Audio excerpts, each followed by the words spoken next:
Hi అండి. అందరూ ఎలా ఉన్నారు? నేనైతే చాలా బాగున్నాను. Welcome to SV moments. ఈరోజు మనం మాట్లాడుకోబోయే టాపిక్ ఏంటో తెలుసా? Stress, tension, over thinking. So ఇవి మనం పోగొట్టుకోవడానికి ఏం చేయాలో మనం ఈ వీడియోలో తెలుసుకుందాం. మనం బుద్ధుడు చెప్పే కొన్ని టిప్స్ కూడా మనం ఈ వీడియోలో తెలుసుకుందాం. ఫస్ట్ అసలు మనకి ఓవర్ థింకింగ్ అనేది ఎలా వస్తుంది? సో మన మైండ్లో జరగలేని విషయాల గురించి ఎక్కువగా ఆలోచించడం వల్ల మనకి టెన్షన్ అనేది స్టార్ట్ అవుతుంది. సో దానివల్ల టెన్షన్ నుంచి ఓవర్ థింకింగ్, స్ట్రెస్ అవన్నీ స్టార్ట్ అవుతాయి.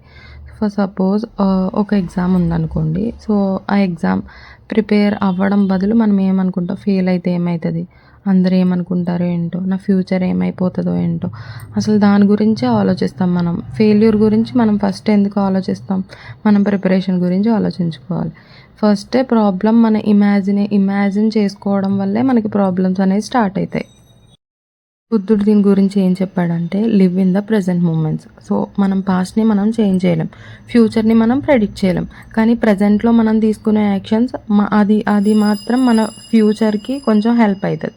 సో మనం ఫస్ట్ ఎగ్జామ్ గురించి ఆలోచించి ప్రిపరేషన్ అనేది స్టార్ట్ చేయాలి. ఫస్ట్ మన మైండ్లోకి అదే రావాలి. లైఫ్లోకి ప్రాబ్లమ్స్ వచ్చేస్తున్నాయి, అన్నిట్లోని ఫెయిల్యూర్ అయిపోతున్నాం, అన్నిట్లోని రిజెక్ట్ అవుతున్నాం, ఫైనాన్షియల్గా ఏం స్టేబుల్ అవ్వలేకపోతున్నాం, ఇటు చూస్తే హార్ట్ బ్రేక్, ఏం చేయాలో అర్థం కాదు, నేను యూజ్లెస్ ఏమో, నా లైఫ్ ఏమైపోతుంది, నేను ఎప్పుడు సక్సెస్ అవ్వలేనేమో, అలాంటి విషయాలు ఎప్పుడూ మైండ్లోకి రానివ్వద్దు. అసలు అలాంటి విషయాలు మైండ్లోకి వస్తేనే అప్పుడే ఓవర్ థింకింగ్ అనేది స్టార్ట్ అవుతుంది. ఎప్పుడైనా బ్యాడ్ థాట్స్ వచ్చినప్పుడు, బ్యాడ్ ఎక్స్పీరియన్సెస్ అయినప్పుడు, బ్యాడ్ సిచ్యువేషన్స్ ఫేస్ చేసినప్పుడు just focus on your breath. First deep breath తీసుకోండి 4 seconds, hold 4 seconds and exhale 4 seconds. మనకి ఓవర్ థింకింగ్ అనేది ఎక్కువగా ఎప్పుడు వస్తుందంటే మల్టీ టాస్కింగ్ చేసినప్పుడు వస్తుంది.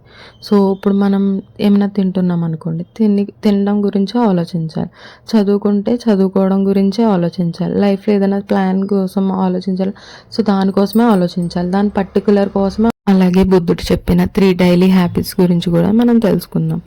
మార్నింగ్స్, మన డేని డిసైడ్ చేసేది మార్నింగ్సే అని ఎంతమందికి తెలుసు? అలాంటి మార్నింగ్స్ మనకి చాలా ఇంపార్టెంట్. సో లేచిన వెంటనే ఫస్ట్ 5 to 10 minutes మనం జస్ట్ మెడిటేషన్ చేయడమో, లేకపోతే ప్లెజెంట్గా కూర్చోవడమో in silence. So you just maintain that silence and habit gratitude. మనకి దొరికిన లైఫ్కి గ్రాటిట్యూడ్ చూపించాలి. ఫ్యామిలీ, హెల్త్, ఫుడ్ అన్నిటికీ మనం గ్రాటిట్యూడ్ చూపించాలి. గ్రాటిట్యూడ్ కొంచెం టెన్షన్ని రెడ్యూస్ చేస్తూ ఉంటుంది. అలాంటి హ్యాబిట్ సెల్ఫ్ రిఫ్లెక్షన్ అంటే మనల్ని ప్రశ్నించుకోవడం అన్నమాట. నైట్ పడుకునే ముందు ఒక క్వశ్చన్ మిమ్మల్ని మీరే అడగండి, ఇవాళ నేను బెటర్ పర్సన్ అయ్యానా లేదా, మనలో ఏమైనా ఇంప్రూవ్మెంట్స్ వచ్చాయా లేదా. చిన్న చిన్న ఇంప్రూవ్మెంట్సే మన సక్సెస్కి చాలా హెల్ప్ అవుతాయి. అంటే చిన్న చిన్న హ్యాబిట్స్ వల్ల మన లైఫ్ అనేది చేంజ్ అవుతూ ఉంటుంది. మనం వెంటనే స్ట్రెస్, యాంగ్జైటీ, ఓవర్ థింకింగ్ అన్నీ ఒక్కసారి మనం తీసేయలేం. వెంటనే మనం స్లోగా టైం తీసుకుని వాటిని ఓవర్కమ్ చేసుకుంటూ స్ట్రెస్ ఫ్రీ లైఫ్ని ఎంజాయ్ చేయాలనేదే ఈ వీడియో యొక్క motive.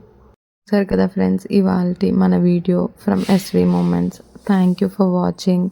Please like, share and subscribe.